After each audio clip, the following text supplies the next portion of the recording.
सत साहिब बड़े भाई पवन जी। आज बहुत परेशान हो रहा हूँ मैं। बहुत ज़्यादा। कारण ये है, 8 सितंबर से सब कहते हैं कि मैं ऐसे जुड़ा हूँ परमात्मा से, मैं ऐसे जुड़ा हूँ। लेकिन आज तक मैंने कभी किसी के मुंह से ये नहीं सुना जैसे मैं जुड़ा हूँ। ये नहीं सुना। क्योंकि 8 सितंबर को, 8 सितंबर कह लो या 9 सितंबर कह लो, टाइम का मेरे को पक्का नहीं पता। रात का टाइम था। मुझे तो खुद मेरे कमरे में, मैं तो बल्कि दारू वारू पी के सोता था। दिन में भी पीता था। दिन में तो खैर कभी जब भी छुट्टी वाले दिन, उस दिन प्रकट हुए। ये पिछले 8 सितंबर की बात है, 2021 की। तब से ये आए। मेरे एक बाबा थे, वो इनकी छाती के अंदर समाये हुए थे, बिल्कुल पासपोर्ट साइज की फ़ोटो की तरह। क्योंकि मैं अपने बाबा को ही मानता था। और वो बताते थे, आज से 25-26 साल पहले उन्होंने मेरे को बताया था। बहुत छोटा था मैं जब, तब उन्होंने बताया था कि सतलोक के बारे में। वो सत साई बोलते थे। तो ये सब बातें मेरे दिमाग में थी। और जैसे इनके काफ़ी इनसे बातें मिलती हुई मैच। पर मुझे पता नहीं था, जब मेरे आंखों के सामने कोई चेहरा नहीं था, बस मुझे ये पता था कि वो सदगुरु बाबा बताते थे मेरे, कि सदगुरु है कोई। सदगुरु हैं, सदगुरु महाराज। वो सतलोक के राजा हैं, सतलोक के मालिक हैं। वो हैं असली शंकर के शंकर। और ये बताया कि दुर्गा जी के पति और निरंजन मतलब इनके पिता हैं, ब्रह्मा विष्णु के। इन तक के बारे में, और इसने क्या कुकर्म करा था ये तक मुझे बताया। पर मैं थोड़ा छोटा था, मैं ध्यान नहीं दे पाया। लेकिन मैंने वो बातें नहीं भूल पाया मैं, बड़े होने तक भी। बाकी तो मैंने काल वाले ही काम करे हैं। मारपीट, लड़ाई झगड़े, उल्टे सीधे, नशे पत्ते, जितने भी विकार है सब करे हैं, सब टोटल कोई नहीं छोड़ा। लेकिन मेरे लेकिन मैं कभी मंदिर पूजा वगैरह इसमें मेरा मन नहीं लगा। और मैं कभी भी अगर मुसीबत में होता या किसी भी चीज़ में होता तो मैं वो ही करता था। बस सतगुरु महाराज हैं सारे भगवानों के भगवान। मेरे दिल में ये बात घर कर गई थी। बस मैं उस पर चलता रहा, थोड़ा बहुत जो भी चलता रहा। और उल्टे विकार, उल्टे काम करता रहा। फिर ये 8 सितंबर को प्रमाण लेकर मेरे बाबा इनकी समाये हुए थे। ये बातें मैं आज इसलिए कर रहा हूँ क्योंकि आज मेरी परमात्मा से भी झगड़ा हो गया। बहुत झगड़ा हुआ है। गलती मेरी है सारी। चिड़चिड़ा हो गया मैं। बल्कि आप ये कहते हो ना, मैनेजमेंट काल के दूत हैं, नहीं। आज तो ऐसा लग रहा है कि साक्षात काल मेरे अंदर ही समाया हुआ है। मैंने परमात्मा से झगड़ा करा है अभी। और मैंने बोल दिया, मैं ना तो मैं तुम्हारी भक्ति के लायक हूँ, और ना मैं, कुछ भी हो जाए, आपकी बात में दम है, आपको मैं पहचान गया हूँ, सब कुछ है। क्योंकि आपके वो सुन के मैंने सिर्फ, जब मैंने देखा कि मेरे कमरे में जब ये आए थे, तो मैं बाबा को देख रहा हूँ और इनको देख रहा हूँ। मैं अपने बाबा से पूछ रहा हूँ, बाबा ये कौन है और तुम ऐसे क्यों? तो फिर इन्होंने कुछ नहीं बोला, ये मेरी तरफ मुस्कुराए और इन्होंने हाथ बढ़ा दिया। जैसे ही इन्होंने हाथ बढ़ाया, मैं इनके पास चला आया और इन्होंने मेरे को सीने से लगा लिया और मैं लग भी गया। और ये बिल्कुल हकीकत की बात है। और जब मैं इनको फिर उसके बाद, चलो ठीक है, जब मेरी आंखों के बाद में अंधेरा सा छा गया और मैं ढूंढ रहा हूँ कि ये कौन थे भी जो आए थे। और मैं अपने बेड पे से खड़ा हुआ था। मैं इसे सपना नहीं बोल सकता। फिर उसके बाद मैं दिन में भी पीने लग गया, 8 सितंबर के बाद। क्योंकि मेरे दिमाग में एक टेंशन चल गई थी कि बाबा तो ठीक है, वो तो मेरे बाबा थे, पर ये कौन थे? और बाबा इस तरीके से कैसे आए इनके सीने में समाये हुए? जैसे हनुमान जी ने वो रामायण में दिखाया था ना, सीताराम की तस्वीर, ऐसे। मगर ये थोड़ी सी बगल में थे इनके। अब उसके बाद मेरे को फेसबुक पे फिर एकदम से 2-3 दिन तक मैं परेशान रहा कि ये आदमी कौन है। पता नहीं किसका ऐसे टच हो गया मेरे से, और इनकी तस्वीर आ गई। और जैसी तस्वीर आई, मैं एकदम से पहचान गया इनको। मैंने कहा ये थे वो जो सपने में आए थे। अब मैं अपने घर में बताऊं, सबको बताऊं, वो उस दिन रात को ही मैंने सबको बता दिया था कि ऐसे ऐसे कोई आदमी आया था मेरे सपने में। तो सपने में कह रहा हूँ, हकीकत में कमरे में। अब कोई यकीन ना करे, कोई कहे कि सपना होगा, मगर सपना, मेरे को ये नहीं पता कि सपना है कि नहीं। ऐसे कहानी हुई थी, मैं इनसे ऐसे जुड़ा हूँ। जुड़ा भी नहीं हूँ, जोड़ा इन्होंने मेरे को। तो ये तो क्लियर हो गई थी। उसके बाद फिर जब मैंने बात करी वहाँ पे फेसबुक पे, एक है लड़की, राखी प्रसाद नाम है उस बहन का। तो उससे बात करी, मैंने कहा ये कौन है, जो मेरे को फेसबुक पे दिखे थे। तो उसने बोला ये संत रामपाल जी हैं, और ये ऐसे ऐसे बरवाला में इनका मतलब आश्रम था। उसने बताया मेरे को। मैंने कहा तो अब कहाँ मिलेंगे, उसने मुझे बताया अभी तो ये जेल में है। अब मैंने कहा जेल में, मेरे को फिर टेंशन हुई थी। मैंने कहा जेल में कैसे हो सकते हैं, ये तो साक्षात मेरे कमरे में आ गए, मुझे सीने से लगा के गए हैं। उसको बताया बताया मैंने। उन्होंने कहा ये तो बहुत अच्छी बात है। और उसने अपने वहाँ पे मैनेजमेंट वालों को सबको बताया होगा किसी को, क्योंकि उससे फिर मेरी बात होती रहती थी उस बहन से। अब उसको मैंने चलो बता दिया, उससे बात हो गई, कोई बात नहीं। तब मेरे को इनका थोड़ा सा पता चला, फिर मेरे को आपका पता चला, शंकर दामोदर, वो वीडियो भी आ गई। मैंने फिर उस आपको फ़ोन भी किया था 3 4 बार, लेकिन आपने वो फ़ोन उठाया नहीं था किसी वजह से। तो मेरे को ऐसा लगा, मैंने कहा यार ये बंदा कौन है, शंकर समाधान वाला, और फ़ोन भी नहीं उठाता। मेरे मन में तो उस टाइम ऐसे ही आ रहा था, मुझे नहीं पता था आप इतने बिजी रहते हो, और आपको और भी बथेरे इतने फ़ोन आते रहते होंगे। मुझे तो ऐसा लग रहा था कि बस आपने फ़ोन डाला और मैं करूँगा और हो जाएगी बात। फिर उसके बाद मैंने उसको, राखी प्रसाद को, उस बहन को बात बात करी। मैंने कहा ये जो शंका समाधान है ये भी इनका गुरुजी के ने ही खोल रखा है, गुरुजी के ही मतलब वो है। तो उसने बताया कि नहीं नहीं, पवन दास और संजय, इनकी तो, ये तो गुरुद्रोही हैं, और इनका तो नाम लेना भी मतलब पाप है। मैंने कहा नहीं, वो तो मतलब शंका समाधान इनका ही आता है, और मैंने तस्वीरें भी देखी है उनकी वीडियो की। लेकिन वीडियो नहीं देख पाया था मैं जब तक आपकी, सिर्फ नंबर निकलवा लिया था मैंने बच्चों से बोल के। फिर उसके बाद ये उसने जब ऐसे बोला तो मेरे मन में ये आया, अच्छा। फिर उसने ये भी बताया था कि हमारा तो नाम खंड हो जाता है, इनका, इनकी शक्ल भी देख लें तो, और हमारे गुरुजी का आदेश है, और भी बतेरी बहुत सी उसने बातें करी। मैंने कहा चलो ठीक है, होता होगा। मैंने कहा लेकिन मैं तो अपनी प्रॉब्लम बता रहा था उसको कि तो मेरे को ये सिर्फ पता करना है कि ये जेल में कैसे हैं, ये तो अगर जेल में हैं तो ये मेरे पास कैसे आ गए, क्या चक्कर है ये, मैं समझ नहीं पा रहा हूँ।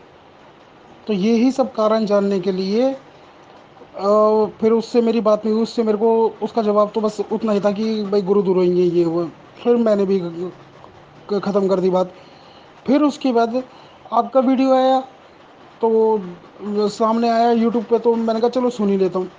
लेकिन जब आपके उससे सुना, तो आपकी तो फिर आधी शंकाएं तो मेरी जब ही समाप्त हो गई, आधी से ज़्यादा बल्कि, आपकी वीडियो देख के। फिर फ़ोन तो करने की ज़रूरत नहीं पड़ी आपको मेरे को दोबारा। फिर मैसेज आ गया था कि हिसार में संगति है, और भी एक दो जगह थी, और आपने भी कहा था कि भाई एक दो जगह की संगत कैंसिल हो गई है। हम भी सब सारे भगत हिसार में जाना पसंद कर रहे हैं, क्योंकि गुरुजी वहाँ पर हैं। तो मैं भी आया था वहाँ पे शाम को। पर जब वो जो सुलेखा बहन से मिला, राजमल दास जी हैं उनसे मिला, तो वहाँ पे फिर कहानी कुछ वो रो रो की थी। आप जी वहीं पे थे, लेकिन वो उनकी वजह से आपसे भी मिलने को वो था कि मेरे को भी उम्मीद थी दिल से, एक मालिक ने ही प्रेरणा करी थी कि आप मिलोगे मेरे को। पर वहाँ पे कहानी समझ के मैं समझ गया था, फिर उन्होंने मना ही कर दिया था साहब कि नहीं, पवन जी नहीं आए। वो सुलेखा बहन से वैसे ही पूछा था मैंने कहा पवन दास जी जो हैं वो आए हैं क्या, तो उन्होंने मना कर दिया था। फिर मैं कोई बात नहीं, वहाँ से दंडवत करके मालिक को निकल गया था। और भी 3 4 भगत भाई वहाँ मिल गए थे, हम सब निकल गए थे। मैनेजमेंट वाले एक दो बंदे हमारे पीछे भी आए थे, ऑटो तक पीछा करा था उन्होंने स्कूटी पे। कोई हिमाचल से भी आए थे, एक मतलब आंटी अंकल थे वो भी आए हुए थे। तो आंटी ने बोला कि उनसे पूछा था उस मैनेजमेंट वाले गुंडे ने कि कहाँ पर जाओगे, कहाँ रुकोगे अब तुम यहाँ से जाओगे तो। फिर उन्होंने कहा आपको क्या मतलब, ऐसे कुछ कहानी हुई। हालांकि मैं तो सोच रहा था, क्योंकि मैं इतना वो नहीं था, मैं तो सोच रहा था इसके धर दूँ और करूँ इसका भी काम सही। लेकिन वो तो, मैं तो हूँ ही ऐसा, मतलब जैसे सब थे पहले। फिर उसके बाद वहाँ से हम निकल गए थे, फिर हम अपने अपने रास्ते निकल गए सब। फिर वहाँ से 1 तारीख को एक यहाँ पे ब्यावर में संगति थी, वहाँ पे मैं आपसे बात करना चाहता था। मैं ब्यावर गया, मेरे को पक्का नहीं पता था आप मिलोगे वहाँ, लेकिन मेरे को अंदर से थी प्रेरणा कि मिलोगे। मैंने कहा बाकी तो मैं मालिक तो का तो की संगत में तो जा ही रहा हूँ मैं, कोई बात नहीं, मालिक की संगत तो है ही, आपसे बात करूँगा, ये सब बातें थी। तो वहाँ मिला था मैं आपसे फिर, लेकिन बात करने की हिम्मत नहीं हुई, जो जो सवाल, वो इसलिए नहीं हुई, हिम्मत की बात नहीं, वो इसलिए नहीं हुई कि जो वहाँ की संगति थी, जो जो प्रमाण आपने दिखाए थे, बताए थे, उन सबसे मेरे सारे जो भी कंसेप्ट थे वो सब क्लियर हो गए कि ये परमात्मा ही है। जो संतुष्टि मेरे को मैनेजमेंट वाले एक जिसका बताया बहन का, उसका मैंने, राखी प्रसाद, और दो तीन उसके हैं और फेसबुक पे थे, वो सब उनसे नहीं, उनसे मैंने ये भी बोला था कि नाम दीक्षा मेरे को लेनी है, मैं कहाँ से लूँ। तो उन्होंने नामदान केंद्र को एक दो नंबर दे दिए कि इस पे कॉल कर लो, जो आपका सेंटर पास पड़ता है दिल्ली में बता देंगे। फिर एक मुंडका का नंबर था वो, वहाँ पे कोई रोहतास दास है, उनको मैंने बोला, मैंने कहा नाम दीक्षा लेनी है मेरे को और ऐसे ऐसे परमात्मा दिखे थे। हाँ हाँ कोई नहीं कोई नहीं, उन्होंने बस अपनी धूधनी चालू कर दी। चलो कोई बात नहीं।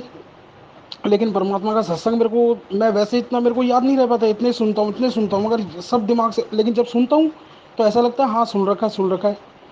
लेकिन अगर मैं वहाँ से 1 मिनट में ध्यान हट जाता तो यही नहीं समझ आता क्या सुना था।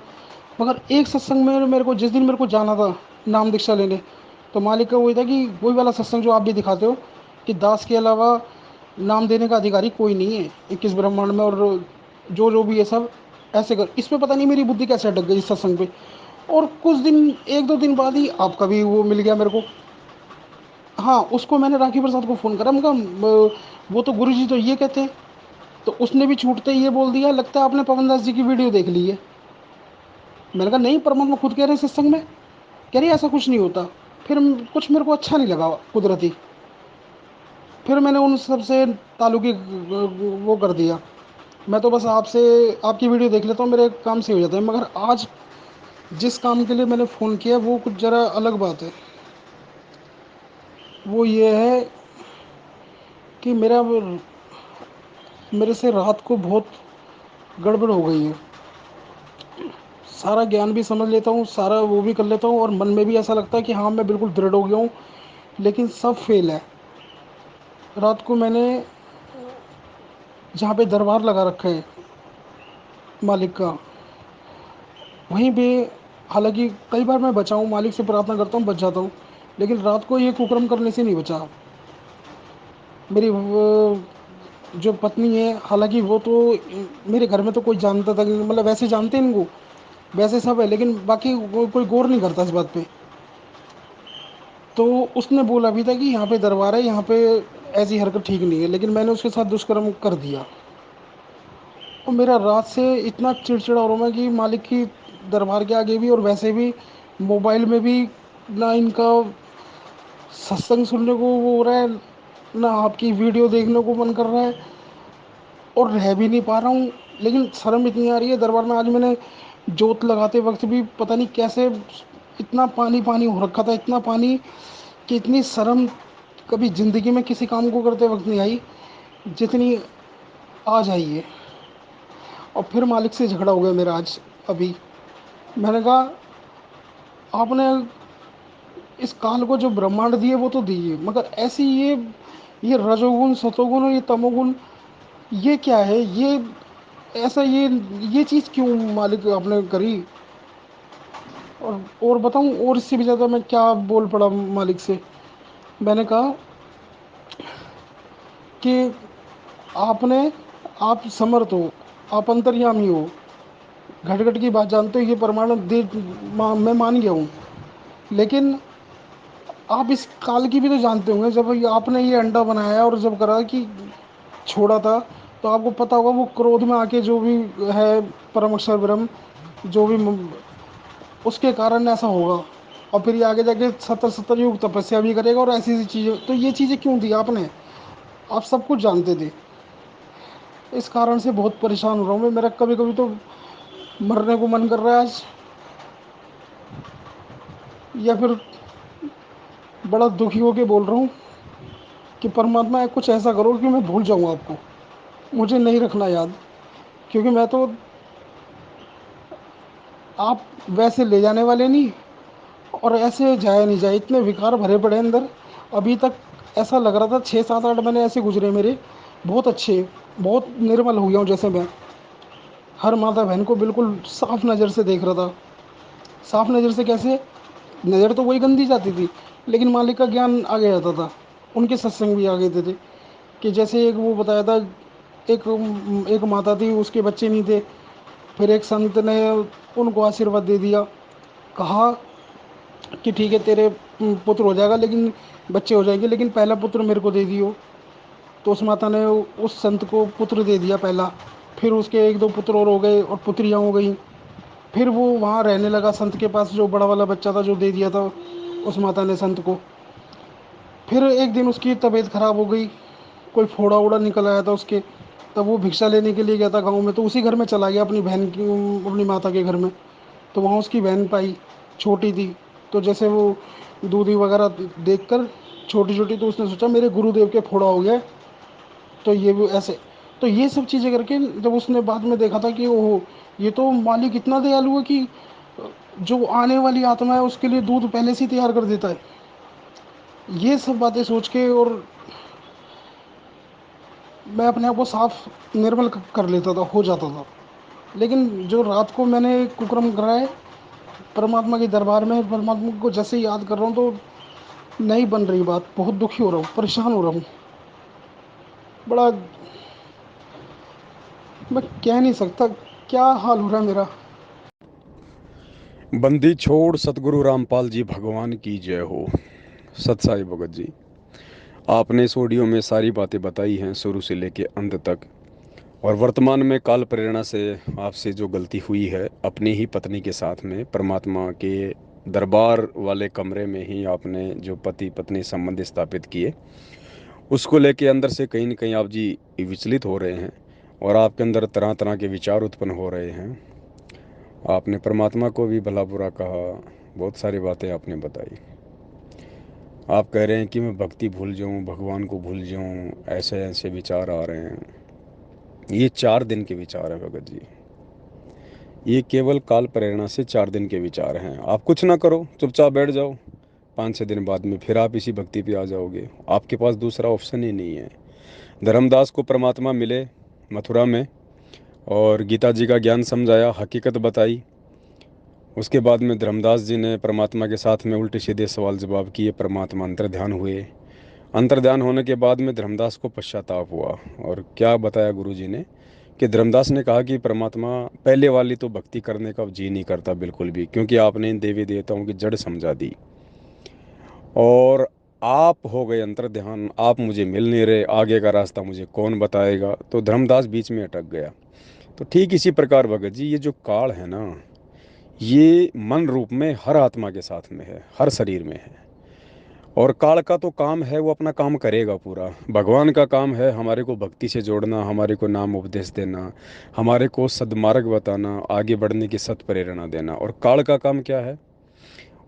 परमात्मा के बताए गए मार्ग के विपरीत चलने की कुप्रेरणा करना।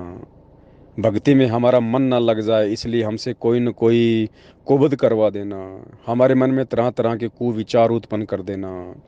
काल हमें अशांत करना चाहता है, काल हमारे को विचलित करना चाहता है कि इस भगवान की भक्ति को हम सीधे सीधे ना कर लें।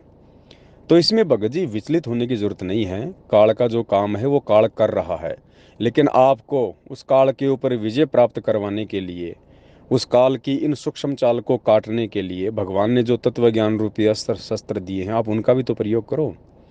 आप काल के हथियार से तो आप जी घायल हो गए, लेकिन भगवान ने उपचार के लिए भी तो तत्व ज्ञान दिया है, उसका भी तो भगत जी प्रयोग करो। काल ने अपना काम कर दिया, अब परमात्मा ने हमें जो समाधान दिए हैं उनका भी तो प्रयोग करो भगत जी। ज्ञान आधार से समझो इन चीज़ों को। ठीक है, परमात्मा का ज्ञान होने के बाद में पति पत्नी संबंध कोई गलत नहीं होते। परमात्मा कहते हैं इंद्री कर्म ना लगे लगारम, जो भक्ति करे निर्द्वंद रहे। अगर आप सत भक्ति कर रहे हैं, मर्यादा में हैं, तो परमात्मा ने बताया कि भगत को जति होना चाहिए। जति मतलब जैसे लक्ष्मण जी थे, वो केवल अपनी पत्नी तक ही सीमित थे। तो यदि आप शादीशुदा हैं और आपको परमात्मा का नाम मिल गया है तो आप जी जति की भूमिका निभाओ, केवल अपनी पत्नी तक ही आप सीमित रहो। तो आप केवल अपनी पत्नी तक ही सीमित हैं, आपने किसी और के साथ तो कुकर्म किया नहीं। मन आपका विचलित इसलिए है कि आपने परमात्मा के दरबार पे किया। तो ठीक है, ये हमसे गलती हुई है भगत जी।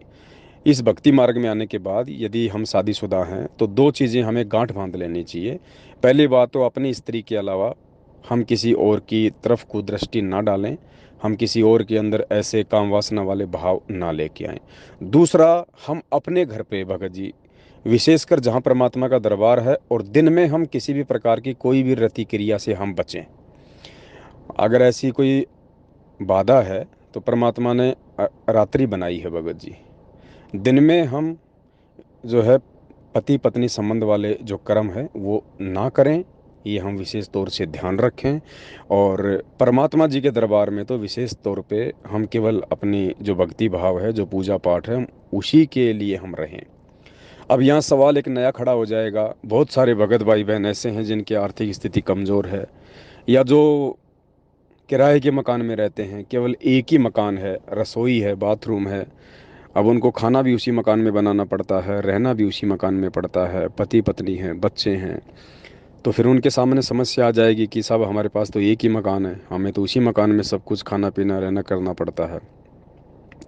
तो देखिए, अगर वो बड़ा सा मकान है, केवल एक ही मकान है, तो एक तरफ आप परमात्मा का वहाँ पे दरबार रख दीजिएगा, और अपनी आत्म संतुष्टि के लिए परमात्मा के दरबार पे आप जी एक पर्दा लगा दीजिएगा।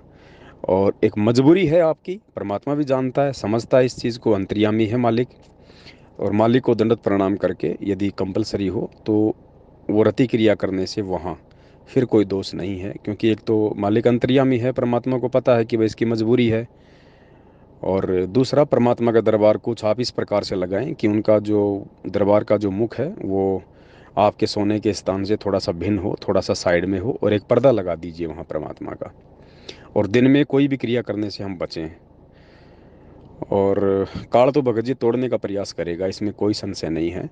और देखिए, आपने कहा कि मेरे जो दादाजी थे वो गुरु जी के हृदय में पासपोर्ट साइज़ की फ़ोटो की तरह समाये हुए थे। दादाजी आपको बचपन में परमात्मा की बातें बताते थे, सतलोक की बातें बताते थे। तो ये देखो, परमात्मा ने आपके लिए किया सब कुछ। आप परमात्मा की अच्छी आत्मा हो, विशेष आत्मा हो। भगत जी यकीन मान लेना, गुरुदेव ने एक सत्संग में कहा है कि जो आत्मा जितनी ज़्यादा भक्ति की धनी होगी, काल उसी आत्मा के ज़्यादा कुकर्म करवा के कर्म फुड़वाता है। आपने कभी भी चाय के खोखे के ताले टूटते नहीं सुने कि चाय के खोखे में चोरी हो गई। पता है चोर को, पाव अदरक पड़ी होगी, 1 किलो चीनी होगी, 100 ग्राम चाय पत्ती होगी, और क्या है इसमें। ताले हमेशा बैंक के टूटते हैं, जो धनी व्यक्ति होते हैं उनके टूटते हैं, क्योंकि वहाँ पे धन होता है। इसी प्रकार ये जो काल है, ये केवल जो भक्ति धन से युक्त आत्माएं हैं, जो कभी किसी जन्म में परमात्मा की शरण में रह के सत भक्ति की हुई है, ये उन आत्माओं को लूटता है। और वर्तमान में तो उन आत्माओं को विशेष तौर से परेशान भी रखेगा कि ये उस परम संत के संपर्क में ना आ जाएं, ये वो भक्ति ना कर लें सतलोक प्राप्ति वाली। बचपन में आपके दादाजी आपको जो बातें बताया करते थे, फिर बाद में 8 सितंबर के दिन गुरुजी ने आपको वो सारा दृश्य दिखाया, आपके दादाजी को भी अपने पास में दिखाया। तो सबसे पहले तो आपको ये संतुष्टि हो जाना चाहिए कि आज आपके दादाजी कहीं न कहीं सतगुरुदेव जी के संपर्क में हैं। वे ज़रूर कहीं न कहीं अपनी भक्ति कर रहे हैं मानव जन्म प्राप्त करके। तो दादाजी के प्रति तो आपका संदेह बिल्कुल समाप्त हो जाना चाहिए। और ना हमने दादाजी को बार बार याद करना है, वो परमात्मा की आत्मा थी, परमात्मा ने उनको संभाल लिया। दादाजी के साथ पहले आपके जो संपर्क थे, दादाजी आपको सतलोक की जानकारी दिया करते थे, वो आपको याद रही बचपन की बातें। और 8 सितंबर को फिर से आपकी वो यादें परमात्मा ने ताज़ा कर दी, आपके दादाजी को भी दिखा के। मतलब दादाजी जो बताया करते थे, जिस महापुरुष के बारे में बताया करते थे, जिस गुरु के बारे में बताया करते थे, तो परमात्मा ने 8 सितंबर को आपको ये याद दिलाना चाहा कि बेटा वो मेरे विषय में बताया करते थे, वो मैं ही हूँ वो सतलोक का राजा, वो दादा मेरे विषय में तुझे बताया करता था। तो ये सब कुछ परमात्मा का खेल है आपको अपने से जोड़ने के लिए। तो भगत जी, विकार सबके अंदर हैं, पांचों जो विकार हैं, काम क्रोध मद लोभ अहंकार, ये इस भगवान को छोड़ के इस पृथ्वी पे जितने भी मानव शरीरधारी प्राणी हैं सब के अंदर हैं। किसी में इनका वॉल्यूम थोड़ा ज़्यादा होता है, किसी में मीडियम होता है, तो किसी में बिल्कुल लो होता है। ये भी सबके अपने अपने पिछले संस्कार होते हैं। तो विकार तो सबको सताते हैं। परमात्मा कहते हैं ना, मुझे पांचों विकार सताते हैं, मन चाया नाच नचाते हैं, हे साहिब ना बच पाते हैं, एक तेरा ही शरणा लाया है, सत कबीर दवारे तेरे पे एक दास भिखारी आया है। तो परमात्मा खुद एक भगत की भूमिका करते हुए, और ये शब्द सतगुरुदेव जी ने लिखा है आप और हमें ये दृढ़ता देने के लिए, आप और हमें सांत्वना देने के लिए कि बेटा यदि तू जीव है, अगर तू अपने आप को जीव मानता है तो ये भी पक्का मान ले पांचों विकार तेरे अंदर हैं, उनका प्रभाव ऊंच नीच होता रहेगा। क्योंकि मन रूप में भगत जी ये काल हर प्राणी के साथ में है। तो हमने इन चीज़ों को केवल ज्ञान से काटना है। जितना हम गुरुदेव के सत्संग सुनेंगे उतना ज़्यादा हम इन चीज़ों को समझ पाएंगे, और जितना हम इस भगवान की तरफ आगे बढ़ेंगे भगत जी, ध्यान रखना काल भी उतना ही तोड़ने का प्रयास करेगा। भगवान जितना हाथ पकड़ के हमें आगे खींचेगा, काल भी हमारे पैर पकड़ के उतना ही हमारे को पीछे खींचेगा। भगवान अपनी भक्ति दे के आगे बढ़ाएगा तो काल जो पांचों विकार हैं उनका दबाव बढ़ा के, आप पहले शराब पीते थे, आप पहले चोरी जारी करते थे, सारे कुकर्म करते थे, इस भक्ति में आने के बाद 2 4 5 महीने तो बिल्कुल शांत हो जाओगे आप, क्योंकि परमात्मा के आशीर्वाद का प्रभाव रहता है, सतगुरु के दर्शनों का प्रभाव रहता है, नई नई भक्ति से हम जुड़ते हैं, मंत्रों की जो क्रिया हमारे अंदर प्रतिक्रिया होती है।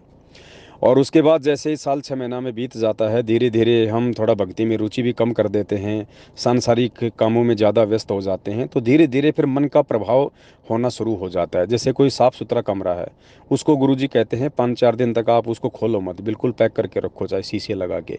7 दिन बाद खोलोगे तो उसमें मिट्टी जमी पाएगी, अंदर धूल जमी पाएगी, क्योंकि वहाँ पे साफ सफाई हो नहीं रही थी। ठीक इसी प्रकार नाम दीक्षा लेने के बाद यदि हम नियमित रूप से मंत्र, आरती, सुमरण, गुरु जी का सत्संग सुनना, ये सब कुछ सारी क्रिया नहीं करेंगे, हमारे अंतःकरण की सफाई नहीं करेंगे, सत्संग से अगर हम इनको पहुंचा नहीं मारेंगे, तो भगत जी काल का जो प्रभाव है पांचों गुणों का, वो धीरे धीरे धीरे धीरे वो जंग की तरह हमारे अंदर जमना शुरू हो जाता है। तो परमात्मा ने बताया कि ना चाहते हुए भी, क्योंकि मन नहीं लगेगा हमारा, लेकिन मन ना लगे तो इसका मतलब ये नहीं कि हम लोग भक्ति ना करें। गुरुदेव ने बताया कि चाहे आप कितने डिस्टर्ब हो, यहाँ तक कि यदि आपके परिवार में किसी की डेथ भी हो जाती है, उस दिन भी आपने तीनों समय की आरती घर में जोत लगाना नहीं छोड़ना है। अब इतना आदेश दे रखा भगवान ने। तो बाकी छोटी छोटी घटनाएं तो भगत जी होती रहेंगी, हमारे साथ भी होती हैं, आपके साथ भी हो रही हैं, और सबके साथ हो रही हैं। कोई ना बतावे तो इसका मतलब ये थोड़ी है कि वो किसी के साथ हो नहीं रही। आपने बता दिया तो ठीक है, कोई लोग नहीं बता पाते, कोई लोग ज्ञान आधार से उसका समाधान निकाल लेते हैं कि भाई ठीक है, काल का तो काम है हमारे को विचलित करने का, वो तो करेगा। और सारी बातों की एक बात है भगत जी, परमात्मा आ गए हैं, भगवान धरती पे हैं, 8 सितंबर को ही आए हैं, आपको आभास भी करवा दिया, और उन्होंने अपनी भक्ति भी दे दी है भगत जी। अब अगर कोई कमी रहेगी तो भगत जी हमारे स्वयं की रहेगी। देखो, अगर भगवान सुख ही सुख दे देगा तो भी परमात्मा को पता है कि कोई भक्ति नहीं करेगा, क्योंकि मालिक की खुद की वाणी है, सुख के माथे पत्थर पड़े जो नाम हृदय से जाए, बलिहारी उस दुख के ऊपर जो पल पल नाम रटाए।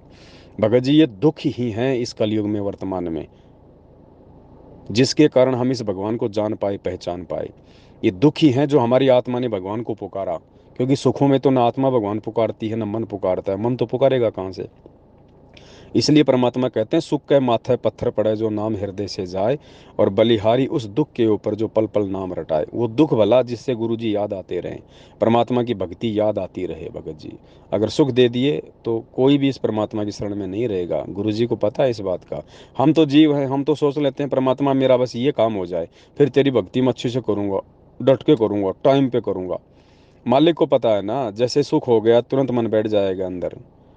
वो तो अंतर्यामी परमात्मा है, हम तो जीव है, हम तो अपनी सोच आधार से सोचते हैं, लेकिन भगवान तो अंतर्यामी है, उनको तो आगे का दिखाई देता है। तो भगत जी ये विकार सबके अंदर हैं, मेरे में भी हैं, आप में भी हैं, बाकी जितने भी भगत हैं सबके अंदर, और जगत में तो हैं।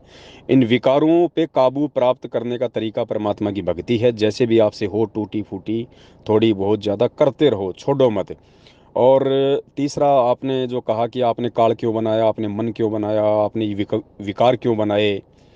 देखो भगत जी बात ऐसी है, ये सृष्टि रचना का खेल है। सृष्टि केवल सतलोक में ही नहीं है। हमें सतलोक में परमात्मा क्यों लेके आए, परमात्मा ने सतलोक में अंडे से काल क्यों उत्पन्न किया, ये बहुत लंबी चौड़ी कहानी है। परमात्मा ने बताया 4 लोक हैं ऊपर, सबसे पहले अनामी लोक, फिर आगम लोक, फिर अलख लोक, नीचे का ये सतलोक है। भगत जी ऐसी बात नहीं है, पहले हम सतलोक से पहले हम लोग अलख लोक में थे, फिर हम लोग आगम लोक में थे, उससे पहले हम अनामी लोक में भी थे। हमने गलतियां की है वहां पे, क्योंकि हम आत्मा हैं, हम जीव हैं, हम भगवान नहीं हैं। लोग चाहे कोई भी हो, गलतियां हमसे होती हैं, ये हमारी फितरत है। हमने ऊपर के लोकों में जब हम रहा करते थे, हम सतलोक की तरह, तो भगत जी हमसे गलतियां हुई हैं, और परमात्मा हमें उन गलतियों का दंड देते हुए, हमें अपनी जानकारी करवाते हुए। देखो, सतलोक में यदि हम भगवान को भगवान मान लेते, सतलोक में यदि हमारे को पूर्ण तत्व ज्ञान होता तो भगत जी हम क्यों अपने भगवान से आस्था हटा के हम इस काल के चक्कर में आते? क्यों हम नीचे यहाँ पे धक्के खाते आज 21 ब्रह्मांड में गधे कुत्ते सुअर बन के? इसका मतलब सतलोक में हम थे जरूर, लेकिन हमें सतलोक में भगवान की जो पहचान होनी चाहिए थी ना, परमात्मा के गुणों का जो महत्व, जो जानकारी हमें होनी चाहिए थी ना, वो नहीं थी हमें। हम धोखा खा रहे थे वहां पे। क्योंकि सतलोक में इतने सुख हैं, आदमी कहाँ भगवान को याद करेगा, कहाँ भगवान को भगवान मानेगा? यहाँ कोई सरपंच बन जाए, उसको कह दो गुरु जी से नाम ले लो, बोलेगा अरे कहाँ किस नास्तिक के फंस गया तू, मेरे को और बर्बाद करेगा। और सतलोक में, सतलोक में तो ये मालिक कहते हैं चार मुक्ति जहाँ चंपी करती माया होरी दासी। ये ब्रह्मा विष्णु महेश से बड़ी बड़ी शक्तियाँ तो वहाँ पे हमारे पैरों के नाखून साफ करती हैं। तो वहाँ पे हम कैसे उस भगवान को पहचान लेते? सुख मिल रहे थे हमें वहाँ पे। एक धनी जो बेटा होता है वो अपने बाप को नहीं समझ पाता, वो सोचता है बस ऐसे ही होता है, सबके माँ बाप ऐसे सबको ऐसे लाभ देते हैं, ऐसी सबको मौज मस्ती मिलती है। लेकिन जो एक गरीब तबके तबके का जो लड़का है, जो सुबह कमाता है, शाम को बड़ी मुश्किल से 2 रुपए लाता है और खाता है, अपने बच्चों को खिलाता है, उसको पता है कि धन का महत्व क्या है। जिसके बाप नहीं है, जो खुद फिर मेहनत करता है, परिवार चलाता है, उसको पता है कि बाप का महत्व क्या है। तो सतलोक में हमें अपने गुरु जी के महत्व का नहीं पता था।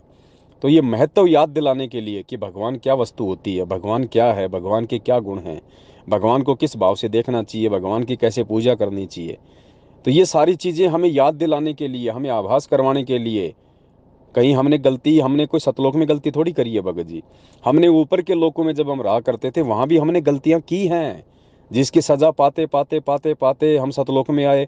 सतलोक से फिर परमात्मा ने हमारे को इस 21 ब्रह्मांड में भेजा, और आज हमें वास्तव में उस परमात्मा के महत्व का, उसके गुणों का ज्ञान हो रहा है। इस काल भगवान के द्वारा दंडित किए जाने के बाद आज हम इतने दुखी, इतने परेशान। कोई, किसी का पैर कटा पड़ा है, किसी की आंख खराब है, किसी का कान खराब है, किसी के बच्चे घर से बाहर निकाल रहे हैं, कोई आर्थिक दृष्टि से दुखी है, कोई अपने पति से दुखी है, कोई अपनी पत्नी से दुखी है, कोई समाज से दुखी है, कोई काम धंधे से दुखी है, कोई बीमारी से ग्रस्त है। आज पता चल रहा है हमें, और आज भगवान ने आके फिर हमारी सुध ली, और आज भगवान ने हमें सृष्टि रचना सुनाई, परमात्मा ने अपने अपने गुणों का हमारे को ज्ञान कराया। तो आज हमें पता चल रहा है ना इस बात का कि भगवान क्या वस्तु होती है। आज हमें कालकार भगवान का, दोनों का डिफरेंट पता चल रहा है ना, कि काल कौन है और वो भगवान कौन है। तो भगत जी आज हमें परमात्मा की महत्वता का पता चल रहा है, और ये महत्वता हमें याद रहे। हम सतलोक में जाएंगे तो भी हमें ये महत्वता याद रहेगी, फिर हम दोबारा कभी जिंदगी में गलती नहीं करेंगे। तो यहाँ से जो हम सबसे नीचे कैटेगरी में हम लोग आ चुके हैं आज 21 ब्रह्मांड में, आज परमात्मा हमें यहाँ से और अपनी जानकारी करवा के, अपने यानी स्वयं के यानी भगवान के गुणों का महत्व बता के, ताकि हमें याद रहे, हम फिर से धोखा ना खाएं, हम फिर से किसी के चक्कर में ना आए, हम केवल अपने परमात्मा की शरण में रहें, भगवान से बढ़ के हम किसी को ना माने, किसी को ना देखें। आज इस पृथ्वी लोक पे परमात्मा हमारी रिहर्सल करवा रहा है वो सारी।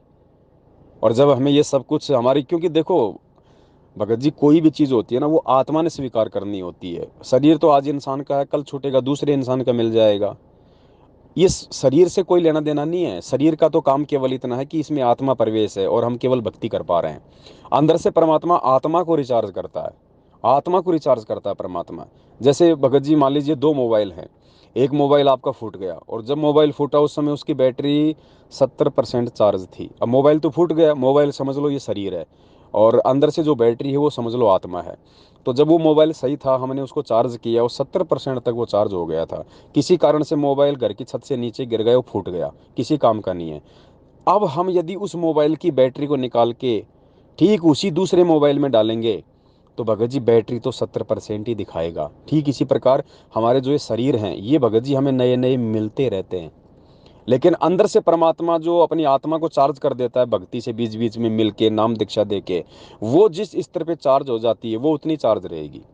तो इसी प्रकार परमात्मा ने आत्मा को चार्ज करना है, और ये आत्मा भगत जी, परमात्मा यदि हम नियमित भक्ति करेंगे, मर्यादा में रहेंगे, इन विकारों से ज्ञान को आधार बना के हम लड़ेंगे, तो हमारी बैटरी चार्ज होती जा रही है, आत्मा चार्ज होती जा रही है।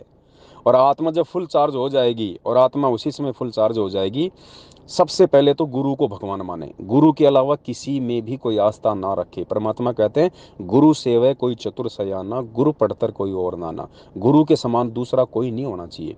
ये कागज की फोटो, ये दाढ़ी मूछ वाली फोटो, जब तक ये हमारे दिलो दिमाग से और हमारे घरों से नहीं हटेगी, तब तक तो हमारी भक्ति भी नहीं चलेगी। और जिस दिन हमारी आत्मा फुल चार्ज हो जाएगी, फिर परमात्मा हमें सतलोक ले जाएंगे। अब सतलोक जाने के बाद भगत जी फिर ऊपर की भक्ति करनी है, ये थोड़ी कि सतलोक फाइनल है। सतलोक का केवल इतना महत्व है कि सतलोक जाने के बाद में आपको कोई दुख नहीं, कोई तकलीफ नहीं, कोई दर्द नहीं, कोई परेशानी नहीं। आपकी इच्छा है आप ऊपर जाके ऊपर के लोगों की भक्ति करना चाहते हो या नहीं चाहते हो। अगर ऊपर के लोगों की भक्ति करना चाहते हो तो सतलोक से ऊपर जो लोक है, अलख लोक, उसमें भगत जी उतने सुख हैं जितना 21 ब्रह्मांड की तुलना में सतलोक में सुख है। आज यहाँ 21 ब्रह्मांड में देख लो क्या सुख है, इससे कितने गुना ज्यादा सुख आपको सतलोक में मिलेंगे। ठीक ऐसे ही सतलोक से ज्यादा सुख फिर ऊपर के लोक में है, अलख लोक में। फिर अलख लोक में जाने के बाद फिर परमात्मा ऊपर की भक्ति करवाएगा, आगम लोक की। अब आगम लोक में जाने के बाद फिर परमात्मा अनामी लोक की भक्ति करवाएगा, जो सबसे ऊपर का लोक है। जिस समय परमात्मा ने हमें सर्जित किया था, आत्माओं का सर्जन किया था, तो अनामी लोक में जाने के बाद भगत जी फिर हमारा फाइनल स्टेज आ जाती है। यानी वहां जाने के बाद फिर हमारा जन्म मृत्यु सदा सदा के लिए परमात्मा समाप्त कर देता है। जिस शब्द से परमात्मा ने आत्मा की उत्पत्ति की थी, परमात्मा उस आत्मा को वापस अपने उसी शब्द में समा लेता है। मालिक की वाणी है ना कि लोक अनामी जावेगी वहां कन्या मिलन चौबारे। यानी जब अनामी लोक में जाएंगे तो वहां पे ये घर परिवार नहीं मिलेंगे, वहां पे ये सतलोक जैसी सृष्टि नहीं मिलेगी, वहां पे आपको 21 ब्रह्मांड जैसी सृष्टि नहीं मिलेगी। वहां पे कोन्या मिले चौबारे, चौबारे यानी परमात्मा वहां पे सृष्टि कह रहे हैं, चौबारे यानी घर परिवार सृष्टि। लोक अनामी जावेगी वहां कोन्या मिले चौबारे, आत्मा और परमात्मा वहां कोन्या रहते न्यारे। यानी सतलोक में जाने के बाद में आत्मा का परमात्मा से भिन्न स्वरूप नहीं होता है। आत्मा को परमात्मा अपने शब्द में समा लेता है, सदा सदा के लिए आत्मा के अस्तित्व को ही समाप्त कर देता है परमात्मा। अनामी लोक से नीचे जितने भी लोक हैं, आगम लोक हैं, अलग लोक हैं, सतलोक हैं, 21 ब्रह्मांड है, यहाँ आत्मा और परमात्मा दोनों का भिन्न भिन्न भगत जी स्वरूप है। तो भगत जी इस भक्ति को समझो और परमात्मा के मकसद को समझो। काल तो हमें विचलित करेगा। परमात्मा ने क्या कहा कि कोई पागल कुत्ता है। अब पागल कुत्ता है तो पागल कुत्ते का तो काम है भगत जी भौंकना, हो सकता है वो काट भी ले। लेकिन हम यदि सतगुरु की शरण में हैं तो हमने क्या करना है, हमने पागल कुत्ते को मारना भी नहीं है, क्योंकि हत्या भी परमात्मा ने पाप बताई। अब क्या करें, मालिक ने कहा कि पागल कुत्ते से कैसे बचा जाता है, बस वो सावधानी बरतो आप। मालिक कहते हैं ना कि कहते को कहीं जान दे, गुरु की सीख तू ले, साकट और सवान को उल्टा जवाब ना दे। सबकी सुनो, सबके वीडियो देखो, सबकी विचारधारा से परिचित हो, लेकिन वो करो जो परमात्मा के ज्ञान में है। फाइनली वो करो जो गुरुजी कहते हैं, जो गुरुजी ने अपने सत्संगों में कह रखा है, कहे कबीर सोए जन मेरा, जो नीर खीर का करे निबेरा। तो भगत जी भगवान मिल गया, ज्ञान मिल गया, मार्ग मिल गया, समाधान मिल गया। अब हमने किसी भी चीज़ को सोचने समझने में देरी नहीं करनी चाहिए। ये पांचों विकार हैं भगत जी, एंड समय तक रहेंगे। ये आपके रोने धोने से, परमात्मा को भला बुरा कहने से ये समाप्त नहीं होने वाले। परमात्मा ने इनके ऊपर काबू प्राप्त करवाने का जो तरीका है वो हमारे को बता दिया है। अपनी भक्ति दे दी, अपने मंत्र दे दिए, साधना बता दी, नियम बता दिए। इन्हीं में रह के हम इनके ऊपर कंट्रोल कर सकते हैं। दूसरा, ये भक्ति छोड़ के आप चाहे गुरु जी की गोद में जाके बैठ जाओ, ये विकार कंट्रोल नहीं होंगे। क्योंकि डॉक्टर ने मरीज का ऑपरेशन कर दिया, गोली दवाई दे दी, अब वो गोली दवाई से ही उसका रोग ठीक होगा। आप गोली दवाई ना खा के चाहे डॉक्टर के घर पे जाके बैठ जाओ उसकी गोद में, आपका रोग ठीक नहीं होना भगत जी। तो ये अध्यात्म है, तत्व ज्ञान है। आप साध संगत से आप जुड़े रहो, साध संगति से ही भगत जी आपको धीरे धीरे बातें समझ में आएंगी और आप अपने मन के ऊपर कंट्रोल कर पाओगे। अन्यथा भगत जी मैनेजमेंट के साथ दोगे या मैनेजमेंट की संगति करोगे, उनके नामदान केंद्रों पे जाने की भी सोचोगे, कहीं उनको अनजाने में भी दान धर्म कर दिया तो भगत जी उसका उल्टा प्रतिफल होगा। कोई फायदा नहीं होगा, कोई लाभ नहीं होगा, उल्टा परमात्मा से दूर होने की प्रेरणा धीरे धीरे बनेगी, जो 90% संगत की वर्तमान में हो रही है। किसी के घर में सुख नहीं है, सबके घर में लड़ाई झगड़े मार पीट, सब ने दारू दूरू खाना पीना शुरू कर दिया। हैरानी की बात है, रोहतक से जिन जिन लोगों ने ये सारा नाम लिया है फर्जी 2018 से, आज उनमें से 70% लोगों ने भगत जी नशा करना शुरू कर दिया, लड़ाई झगड़े करने शुरू कर दिए उन्होंने। अकाल मौत हो रही है उनके घरों में, क्योंकि वो समझ ही नहीं पाए। साथ संगति से जुड़े बिना आप जी लाख जन्म भी सतगुरु रामपाल जी भगवान को नहीं समझ पाओगे भगत जी। और सतगुरु रामपाल जी भगवान इस भक्ति की मूल है, नींव है। और जब नींव मजबूत नहीं होगी, आप गुरु जी को नहीं समझ पाओगे, भक्ति जिंदगी में नहीं समझ पाओगे। तो बड़े भाई सारे रोने धोने छोड़ो। ये आपके साथ जो परिस्थितियां हैं, काल जो खेल खेल रहा है ना, ये आपको विचलित करने के लिए, आपको शांत करने के लिए, ये सबके साथ में है। परिस्थितियां भिन्न भिन्न हो सकती हैं, लेकिन ये सबके साथ में भगत जी। इसका मतलब ये नहीं कि हम काल के दबाव में आके भक्ति छोड़ दें, फिर सतगुरु की भक्ति लेने का फायदा क्या हुआ। फिर तो आज भी आप काल को जिता रहे हो। आज भी अगर काल की ऐसी प्रेरणाओं से आप भक्ति छोड़ने का मन कर रहे हो तो आप तो गुरु जी से ज्यादा काल को महत्व दे रहे हो। हैं, आप पे फिर भक्ति का क्या असर हुआ फिर आपके ऊपर? क्या विचार किया फिर आपने परमात्मा के सत्संगों के ऊपर? जब आपके मन में ऐसे विचार आते हैं, काल आपको तोड़ने का प्रयास करता है, आप गुरु जी को याद करो, उस समय गुरु जी का सुमरण करो, गुरु जी के सत्संग सुनो उस समय। वही दवा है भगत जी, वही मेडिसिन है, उसी से कंट्रोल होगा धीरे धीरे। और परमात्मा ने कहा कि ये जड़ से समाप्त नहीं होंगे विकार। कोई ये सोचे कि जड़ से समाप्त हो जाएंगे, नहीं, परमात्मा ने कहा कि डाइल्यूट हो जाएंगे भक्ति से, निष्क्रिय हो जाएंगे ये। जब तक हम ये शरीर नहीं छोड़ेंगे ना, अंतिम समय तक ये विकार हमारे अंदर रहेंगे। लेकिन परमात्मा की भक्ति से, मर्यादा में रहने से ये निष्क्रिय हो जाएंगे। ये पांचों विकार अपना वो प्रभाव नहीं कर पाएंगे जिससे हमारी भक्ति बर्बाद हो जाए। बस इतनी सी बात है भगत जी। आपने जो भी कुछ कहा सुना, परमात्मा को सबसे पहले तो जाने अनजाने की उस गलती के लिए गुरु जी को दंडवत करके समयाचना करो कि परमेश्वर मैं तो दो कौड़ी का तुच्छ जीव हूँ, परमात्मा मेरी क्या औकात है, काल सिर पे बैठा है भगवान, आप दया नहीं करोगे तो कैसे मैं समझूंगा, सोचूंगा, मैं विचार करूंगा। परमात्मा मेरी इस महामूर्खता के लिए मुझे क्षमा करो। आगे से भगवान मेरे मन में ऐसे कोई विचार आपके लिए और आपकी भक्ति के लिए नहीं आएंगे। मालिक आप सद्बुद्धि दो, आप अपना आशीर्वाद मेरे ऊपर बनाए रखो। आपका आशीर्वाद होगा तभी तो परमात्मा ये पांचों विकारों का प्रभाव मेरे से धीरे धीरे हटेगा। तो ऐसा करके भगवान को भगत जी राजी करो, परमात्मा को प्रसन्न करो और वापस भक्ति में लगो। अपने घर में मालिक का वैसे दरबार लगा के वैसा ही करो। और जो जो क्रिया आपसे जो हो गई है, जो अपने घर पे दरबार के सामने अपनी पत्नी के साथ में, तो कोई बात नहीं भगत जी, जाने अनजाने में गलतियां हो जाती हैं, हम जीव हैं, काल भगवान का इतना ज़्यादा प्रेशर है, हम कई बार सहन नहीं कर पाते हैं। तो गलतियां हो जाती हैं, और गलती होने के बाद आपके अंदर जो पश्चाताप हो रहा है ना भगत जी, ये बहुत बहुत ज़रूरी है। आपके अंदर जो पश्चाताप हुआ ना कि मैंने परमात्मा के दरबार के आगे मैंने रति क्रिया की है, भगत जी ये पश्चाताप भी हमारे बहुत सारे पापों को काटता है। ये पहचान है। ये पश्चाताप सबको नहीं होता भगत जी। गलत काम करके किसी भाग्यवान आत्मा को ही पश्चाताप होता है, क्योंकि विचार करने की सद्बुद्धि केवल अच्छी आत्माओं में होती है, हंस आत्माओं में होती है। तो आपके अंदर जो पश्चाताप की जो आग जो जली हुई है ना, ये कहीं ना कहीं आपके पाप कर्मों का नाश कर रही है। कहीं ना कहीं आप इस पश्चाताप के माध्यम से आप सुधार की ओर आगे बढ़ रहे हैं। क्योंकि जब आदमी पश्चाताप नहीं करेगा, आदमी विचार नहीं करेगा, फिर वो उस कर्म को सुधारेगा कैसे? सुधारेगा वही जो विचार करेगा, जो पश्चाताप करेगा। तो आगे हमसे ऐसी गलती ना हो, उसके लिए हम गुरु जी को दंडोत करके समायाचना करें। और आप इस गलती को भूल जाओ भगत जी। अगर आप इसको याद रखोगे तो बड़े भाई फिर आपके मन में वही विचार आते रहेंगे। ऐसी गलतियां हमसे भी हुई हैं, सबसे होती रहती हैं, आगे ना हो इसके लिए हम गुरु जी को हम प्रार्थना करें। ऐसा थोड़ी है कि नाम ले लिया तो हमसे गलती नहीं होगी। अगर ऐसा होता तो परमात्मा शुद्धिकरण की व्यवस्था नहीं करते। अगर नाम लेने के बाद कोई मर्यादा खंड ना हो तो परमात्मा शुद्धिकरण की व्यवस्था क्यों करेंगे? शुद्धिकरण की व्यवस्था क्यों की भगवान ने कि ये बच्चे नए नए हैं, काल इनको एकदम से भक्ति पे नहीं टिकने देगा, 100 प्रकार की इनसे गलतियां करवाएगा। ये भी इतना जल्दी ज्ञान को समझ नहीं पाएंगे, इनसे भी जाने अनजाने में बहुत सारी गलतियां होंगी। तो ऐसी ही ये एक गलती है, ये जाने अनजाने की कह लो। अगर आपको मालूम था इस बात का तो फिर ये काल भगवान के पांचों विकारों में जो रजोगुण का जो प्रभाव है उसकी अधिकता के चलते हुआ है। तो ये रजोगुण की अधिकता है, ये भगत जी नीचे आएगी तो परमात्मा की भक्ति से आएगी, परमात्मा से प्रार्थना करते रहने से होगी। और आपसे ये गलती हुई तो इसके लिए आप गुरु जी से समायाचना करो। और आगे से अब आपको ध्यान पड़ गया, आगे से हमने ये गलती नहीं करनी है। पति पत्नी अपना जो कर्म है वो करें, परमात्मा ने मना नहीं किया, लेकिन उसकी एक मर्यादा है भगत जी, उस आधार से हम करें। तो एक तो दिन में हम बिल्कुल भी रतिक्रिया ना करें, और दूसरा संभव हो तो परमात्मा के दरबार में हम बिल्कुल भी ना करें। अलग से जैसी भी अपनी व्यवस्था हो आप जी उसको जो है वो देख सकते हैं। बस दास की केवल इतनी सी प्रार्थना है। बाकी मन में अगर इस चीज़ का अगर मलाल रखोगे तो भगत जी ना तो भक्ति कर पाओगे और ना काल आपको ढंग से बैठने देगा। और कोई भी गलत कदम उठाने से पहले सोच लेना भगत जी, ये शरीर है तो भक्ति है, शरीर नष्ट हो जाएगा भक्ति नहीं होगी। फिर परमात्मा शरीर से भक्ति करवाएगा, आत्मा शरीर में प्रवेश है। कई बार मन में विचार आ जाते हैं ना, आत्महत्या कर लो मर जाओ, फिर क्या कर लोगे? फिर गधा बन जाएगा, फिर ये मानव शरीर भी नहीं मिलेगा। आज कम से कम मानव शरीर तो मिला हुआ है। तो उन गलतियों को भी साफ करने का मौका, उन कुकर्मों को भी साफ करने का मौका और भगवान को प्रसन्न करने का मौका केवल इस मानव शरीर से है।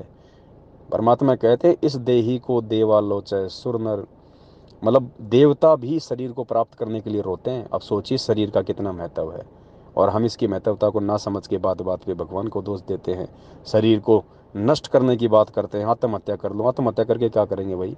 अगले जन्म में काल हमारे को गधा बना देगा, फिर कहाँ से भक्ति होगी? फिर कुमार के नीचे खड़े रहो 24 घंटे। तो भगत जी परमात्मा से समय याचना करो और इस चीज़ को भूल जाओ कि आपने ऐसा कुछ किया था। बस परमात्मा दयालु है। अगर आप भगवान हो तो फिर आपको पश्चाताप की आवश्यकता है। अगर आप अपने आप को जीव समझते हो तो भाई जीव से गलती होती है। आप अगर अपने आप को जीव ना समझ के अगर आप अपने को भगवान समझते हो, कोई अवतार समझते हो, जब तो बात अलग है। अगर आप अपने आप को एक 2 कोड़ी का जीव समझते हो तो 2 कोड़ी के जीव की कोई औकात नहीं भाई, उससे गलती होगी होगी। गलती होती इसलिए है कि वो सुधार करे, फिर आगे से उसको ठोकर लग जाए और आगे से दोबारा उसी जगह पे ठोकर खा के अपना अंगूठा ना फुड़वाए। तो ये परमात्मा हमारे को सद्बुद्धि देने के लिए कुछ घटनाओं को परमात्मा भी अंजाम दे देता है। आप ये ना सोचें कि हर गलती जीव ही करता है, कुछ गलतियां जानबूझ के परमात्मा भी करवाता है भगत को, आगे कोई और बड़ी गलती वो ना करे, इसलिए वो छोटी सी गलती से परमात्मा उसको समझा देता है। छोटी सी गलती से परमात्मा फिर उसको समझा देता है ताकि आगे चल के ऐसी कोई बड़ी गलती ना करे। तो मन में कोई दोष ना रखो भगत जी, जो हुआ है उसके लिए गुरु जी से समायाचना और आगे से बिल्कुल निष्पाप होके, बिल्कुल अपने मन में किसी प्रकार का कोई मलाल ना रख के परमात्मा की भक्ति पे वापस लगो। यही समाधान है और धरती पे कोई समाधान नहीं है। सत साहिब बंदी छोड़ सतगुरु रामपाल जी भगवान की जय हो।